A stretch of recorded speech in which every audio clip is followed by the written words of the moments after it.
Hey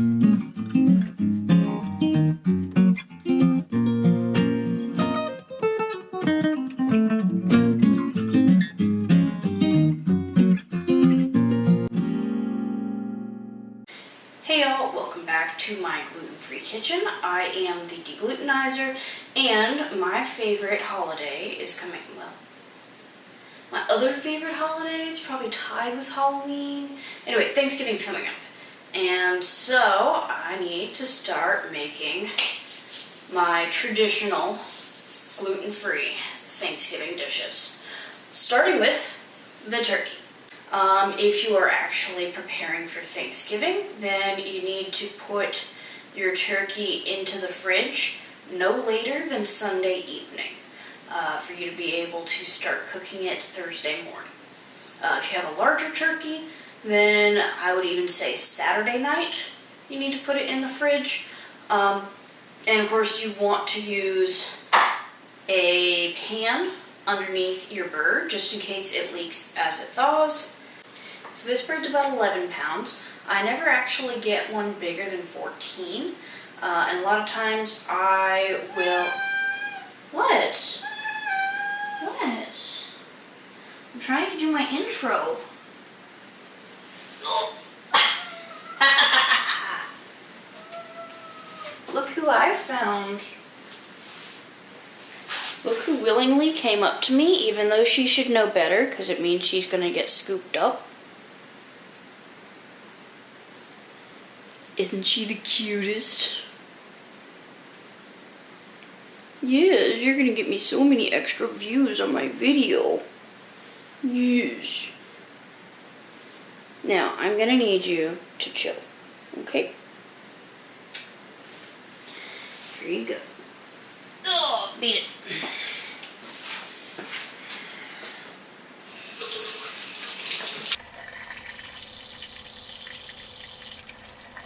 This bird's 11 pounds. I never actually buy one larger than 14 pounds. If I do have a large crowd to feed, then what I'll do is I will get a whole bird, no more than 14 pounds, and then I will also get a whole turkey breast with the rib cage, just to have that extra meat.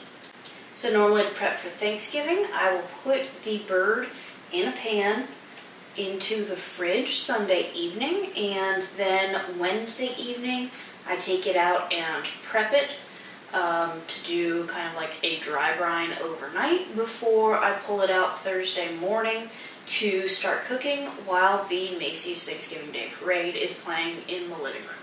So this evening, to prep my bird, I'm going to need to create a seasoned butter to work under the skin of the bird, as well as prep the bird itself to get the seasoned butter and reserve the neck and any giblets for gravy when the bird is finished cooking. So, let's get started.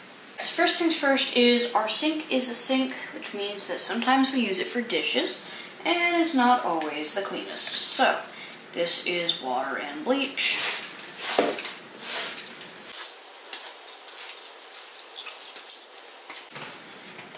And some Dawn. And a scrub brush.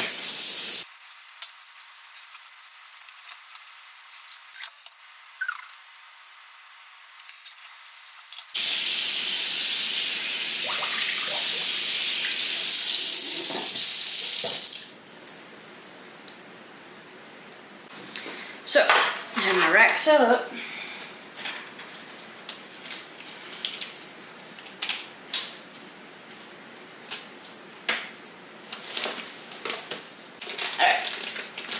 Away the plastic.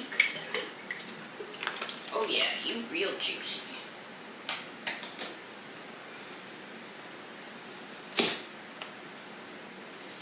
And what I want to do is reach in and get all the goodies. Despite what it looks like, this is actually the turkey neck. And under cold water, I want to rinse my bird. So, next thing I want to do is take care of these guys. So what I'm going to do, turn it, is fold the tip and pin it under the breast. So see, here's my leg here. I want to bring it forward toward its decapitated neck hole. Tuck it under. Put it in a triangle choke. So I'm starting off my seasoned butter mixture with 1 stick of softened Kerrygold Irish butter, unsalted, because I want to be able to control my salt level. And I always feel like the better quality butter that you use, the better your final product turns out. So go with the Kerrygold if you can find it and afford it. Next up, I need to blend up my spices. And I'm starting off with a tablespoon of thyme. Next up is going to be 2 teaspoons of rubbed sage, and it does actually fit. Those are going to be kind of heaping, since the rubbed sage isn't quite as pungent as ground sage. Next up is going to be 2 teaspoons-ish of black pepper. And what I'm going to do is, this one has a cap, so I'm just going to grind it directly into the cap and eyeball the measurement after grinding. Alright, so carefully remove that.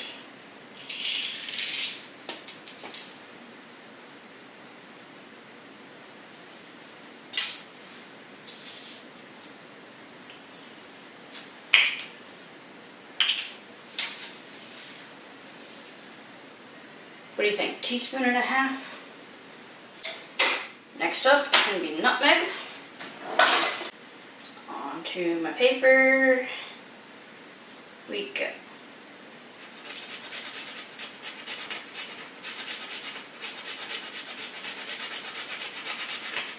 Even though I say I just want a 1/4 teaspoon of nutmeg, I might go with a little more. I like nutmeg. Go ahead and dump your nutmeg into your grinder.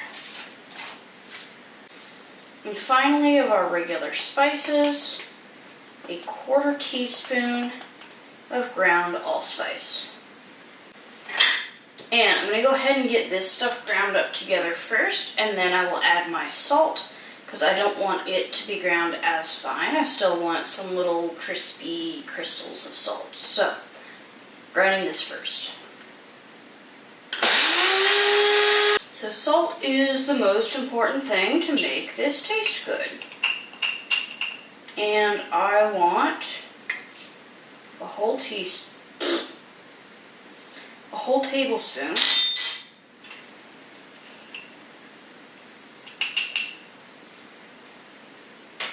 plus a teaspoon and a half. So that is 1.5 tablespoons total. And I just want to pulse this a few times just to get some of that salt broken up. There is my seasoning blend. You can see there, it's got the salt, it's got some rougher chopped spices, probably the sage and the thyme, and it is not a very pretty color. That's okay though. It smells good and it will taste good.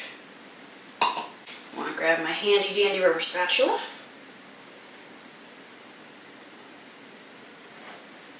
And get this mixed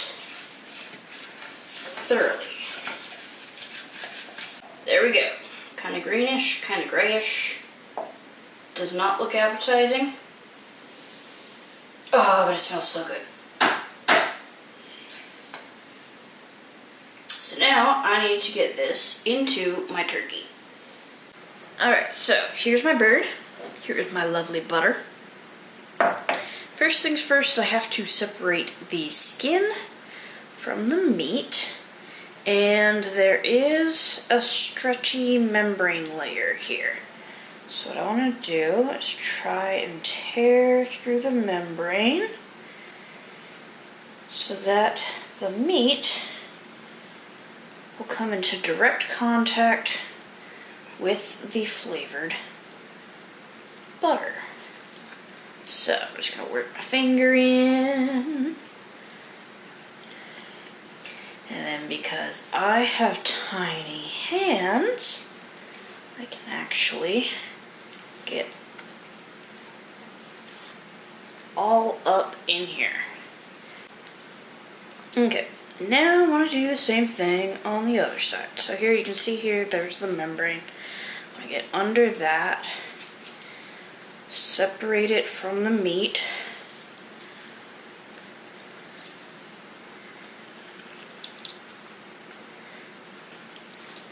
Create a pocket for my seasoned butter to go into.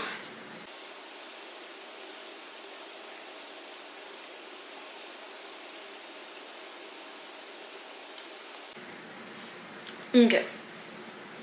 And see, the skin will just pull back over that, no problem. But the breast alone is not the only area I'm going to season. So I also want to get around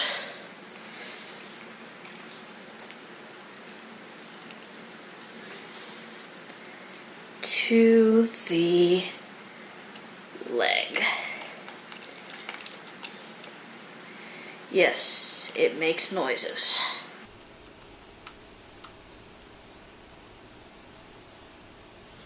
Okay. And I think I can begin stuffing. So, got a big old hunk of butter. And I'm going to push it down as far into the gaps that I just made as I can.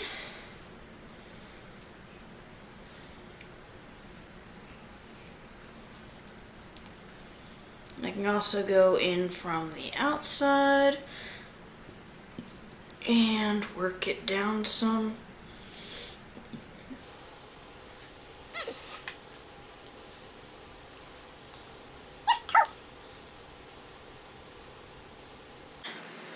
And try to get it down further into the leg, because the more I can separate this, the crispier that skin will turn out while it's roasting.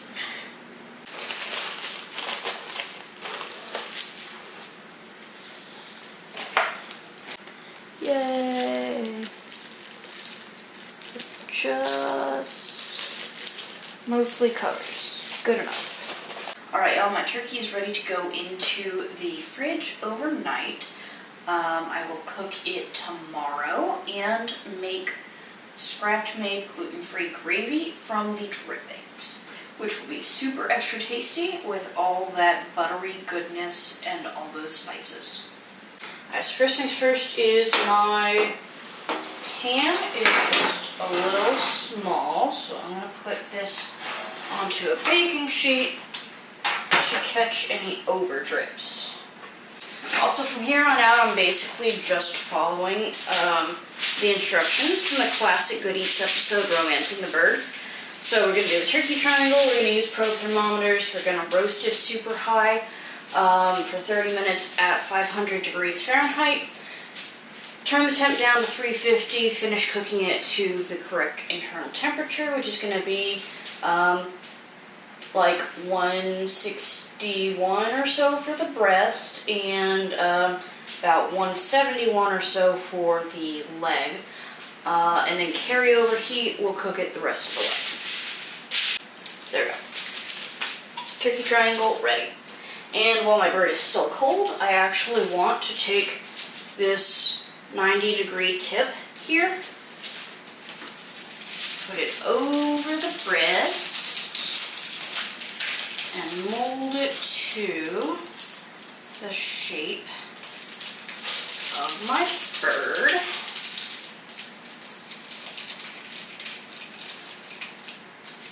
What's going to happen here is that when everything's getting all brown and nice and toasty, it's already going to get dark during that beginning cook period. So what I don't want to happen is for my breast meat to dry out during the rest of the roast.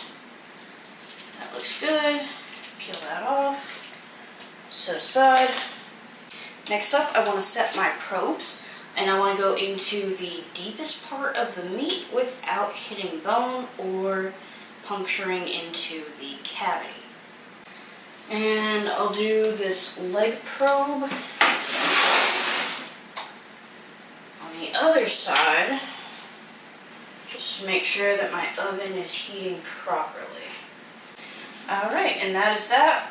Uncovered for the first 500-degree roast for 30 minutes. And then I'm going to put the turkey triangle on once it is nice and brown and toasty.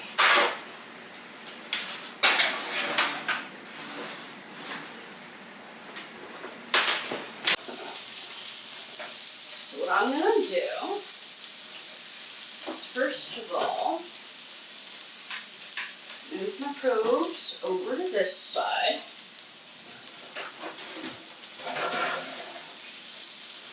Give this bad boy a spin.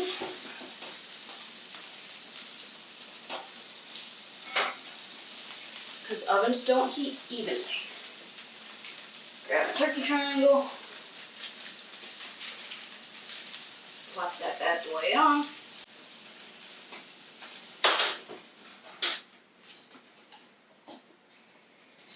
And I'm going to wait for both thermometers to hit their desired temp. So this one on top needs to be 161 at least, and the one on the bottom needs to be 171 at least. If either gets to the correct temperature before the other, then the breast is protected by the turkey triangle. The dark meat is protected by the fact that it's dark meat and it can handle some overcooking. Yay, it's time! I'm also making potatoes, because if I'm going to make gravy, then I need something to put the gravy over besides just the turkey. So I am boiling some potatoes for mashed potatoes. Alright, first things first, if you were like, oh my gosh, I can't believe you cooked that with the plastic thing on there. The plastic thing's fine. It is temperature rated to actually be cooked with the bird, so that you don't have to retruss your bird. I can get rid of the turkey triangle now. Beautiful brown. Its skirt got a little hyped up there, whoopsies, but that'll be fine. We have the turkey triangle protecting it. What I do need though is, did you see all that stuff sloshing around in the cavity there? Yeah, that needs to go into the pan underneath. So what I'm gonna do is hoist it up and dump it out through the neck hole. Other thing I'm gonna do is, since the skin is actually one whole piece, it kind of works like an envelope to hold the moisture in. I don't want the moisture in. I want the moisture in my pan so that I can make gravy. And I can even go in, there we go. That's what I want. Look at all that juice pouring out. Can you see that?